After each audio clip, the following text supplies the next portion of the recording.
আসলে অক্ষণে আমরা জানি সবাই ত্রিপুরার মধ্যে একটা পেট্রোল ক্রাইসিস মানে জ্বালানি তেলের ক্রাইসিসে খুব চলতেছে ত্রিপুরা রাজ্যে, সেটা সবাই জানেন।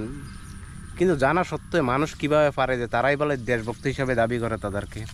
অক্ষণে জ্বালানি দুঃসময়ে মানুষ কিছু পেট্রোল বিক্রি করে 200 টাকা, 250 টাকা, 300 টাকা লিটার।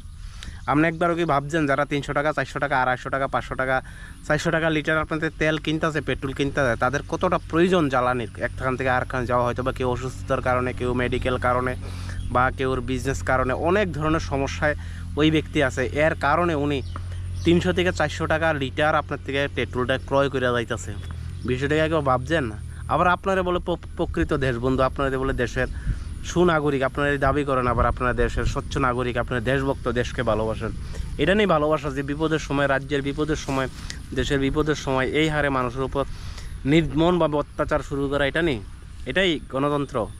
এই নিয়ে আপনার দেশকে আপনি ভালোবাসেন, আপনার রাজ্যকে আপনি ভালোবাসেন, এটাই ভালোবাসা। আগামী দিন দেখবেন তারা যে ধরনের, তারা এই ধরনের কার্যকলাপ করছে, আগামী দিন তারাই আমাদের নেতা মন্ত্রী হইব, তারাই আমরা নেতার স্থান দখল করব, তারাই মন্ত্রীর স্থান দখল করবো। এটাই যে আমাদের বাস্তব। লজ্জা হওয়া দরকার আপনাদের।